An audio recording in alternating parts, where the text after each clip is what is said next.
आज जो टॉपिक हमने डिस्कस करना है वो है ऑस्टियोआर्थराइटिस या जोड़ों की खराबी। जो चीज़ हम इसमें डिस्कस करने जा रहे हैं कि ये होती क्यों है, इसकी काजेज़ क्या हैं, इससे बचा कैसे जा सकता है और अगर हो जाए तो उसके इलाज के ऑप्शंस हमारे पास क्या मौजूद हैं।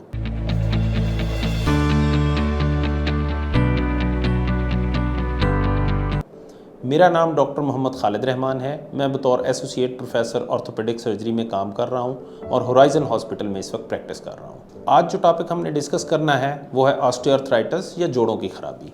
सबसे पहले हम आ जाते हैं कि ये है क्या।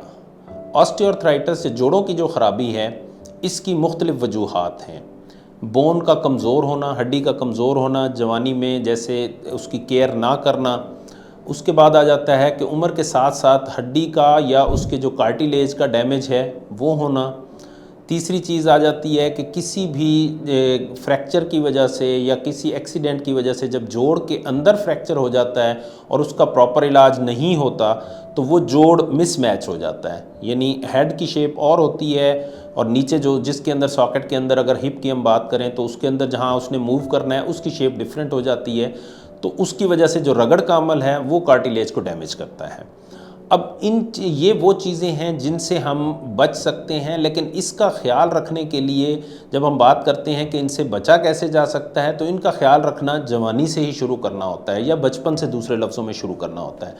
बचपन में हमारे पास जिस तरह हमारे मुल्क में विटामिन डी डेफिशिएंसी एक ऐसी चीज़ है जो कि बिल्कुल अंडर एस्टिमेट की जाती है।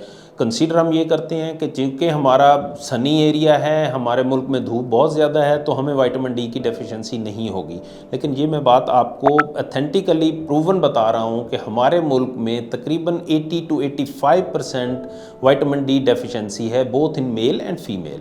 तो उसकी अगर शुरू से केयर की जाती है, विटामिन डी डेफिशिएंसी ना हो, कार्टिलेज के लिए कोई वो किया जाए कि उसके लिए कोई सप्लीमेंट्स लिए जाएं, फिज़िकल एक्टिविटी, एक्सरसाइज, ये बहुत इंपॉर्टेंट है। और एक्सरसाइज में मैं जो अपने पेशेंट्स को रिकमेंड करता हूँ उनमें मैं ट्रेडमिल रिकमेंड नहीं करता, क्योंकि ट्रेडमिल में ख़ास तौर पे नी और हिप के जो वेट बेयरिंग जॉइंट्स हैं उनके ऊपर थ्रस्ट बहुत ज़्यादा आता है।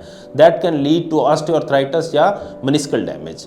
तो इसलिए वार्म अप के लिए साइकिलिंग, रूटीन की वॉक, बोन्स का एक बड़ा आपको इसमें अंडरस्टैंडिंग की ज़रूरत है कि बोन्स पे जितना आप वज़न डालेंगे, स्ट्रेस डालेंगे, बोन्स की क्वालिटी और कार्टिलेज की क्वालिटी उतनी ही बेहतर रहेगी।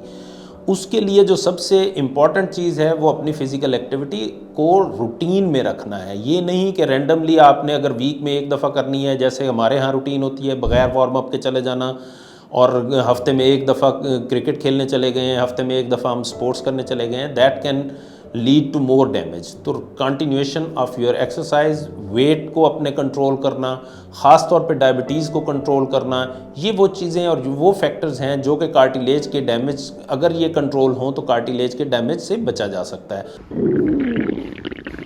लगता है बाजार के खाने बहुत खाते हो। जी डॉक्टर साहब, मैं ये मेडिसिन प्रिस्क्राइब कर रहा हूँ, वो आप ले लेना। अब कोई भी मसला हो तो मरहम से डॉक्टर की ऑनलाइन कंसल्टेशन बुक करो, क्योंकि डॉक्टर से बात होगी अब घर पर। अब हम आ जाते हैं कि जिन लोगों में ये चीज़ डेवलप हो गई है, अब उसकी ग्रेडिंग है ग्रेड 1 से ग्रेड 2, जिसमें कार्टिलेज का डैमेज स्टार्ट हो चुका होता है, पेन शुरू हो जाती है पेशेंट्स को। उनको जब हम एग्जामिन करते हैं तो उनमें हमने ट्रीटमेंट ऑप्शंस हमारे पास है कि stem cells treatment which is the latest available, जिसमें हम या फैट कंटेनिंग स्टेम सेल्स दे सकते हैं या ब्लड कंटेनिंग स्टेम सेल्स दे सकते हैं। वो स्टेम सेल्स दिए जा सकते हैं, उससे बहुत अच्छी वो हो जाती है। विस्कोमेल्सेंट्स देते हैं जो कि लुब्रिकेशन के लिए, जिनको हम कहते हैं कि वो इंजेक्शंस लगाए जा सकते हैं, दे आर सिंथेटिक।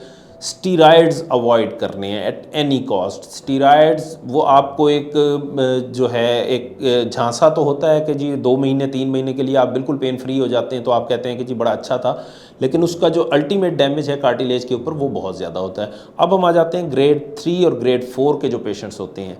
ग्रेड 3 वो है जिसमें कार्टिलेज बिल्कुल ख़त्म हो गई हुई है, अब आपके पास सिर्फ बोन नीचे आ गई या बोन टू बोन कॉन्टैक्ट हो गया हुआ है। उसमें जो हमारे पास ऑप्शन है वो नी रिप्लेसमेंट की ऑप्शन आ जाती है। इसी तरह ग्रेड 4 है, उसमें भी नी रिप्लेसमेंट की ऑप्शन या हिप रिप्लेसमेंट या शोल्डर रिप्लेसमेंट की ऑप्शन आ जाती है। तो इसमें हमें जॉइंट रिप्लेसमेंट की तरफ ही जाना पड़ता है। और जॉइंट रिप्लेसमेंट की इंडिकेशंस में सबसे इंपॉर्टेंट जो चीज़ है, आपकी नाइट पेन्स हैं, रेस्टिंग पेन्स हैं, और नीज़ की या हिप की शेप डिफरेंट हो गई हुई है। नॉर्मल से आप समझते हैं कि जी बिल्कुल चलने में मसल्स के ऊपर बैलेंसिंग में इश्यूज़ आ गए हुए हैं, या आप ओवरवेट हैं तो पहले आप ओवरवेट को अपने कंट्रोल करेंगे। तो ये नी रिप्लेसमेंट, हिप रिप्लेसमेंट या शोल्डर रिप्लेसमेंट की इंडिकेशंस होंगी। और उसके साथ तकरीबन आपकी 90 से 95% जो कंप्लेंट्स ऑफ पेन हैं वो ख़त्म हो जाती हैं। नी रिप्लेसमेंट, हिप रिप्लेसमेंट के बाद पेशेंट को हम वॉक एडवाइस करते हैं। कुछ चीज़ें अवॉइड की जाती हैं जिसमें ये है कि क्योंकि ये आर्टिफिशियल जॉइंट है, उसका डैमेज उसी तरह हो रहा होता है जैसे नॉर्मल जॉइंट का हो रहा होता है। नॉर्मल जॉइंट में तो रीजनरेशन हो रही होती है, इस आर्टिफिशियल जॉइंट में रीजनरेशन नहीं होती। अगर आपको मज़ीद मालूमात चाहिए या इस टॉपिक पे आप कोई और क्वेश्चन करना चाहें तो कमेंट सेक्शन में मुझे आप कमेंट्स में भेज सकते हैं, या अगर आप मेरी अपॉइंटमेंट चाहते हैं तो मरहम के थ्रू आप मेरे से अपॉइंटमेंट ले सकते हैं। Thank you.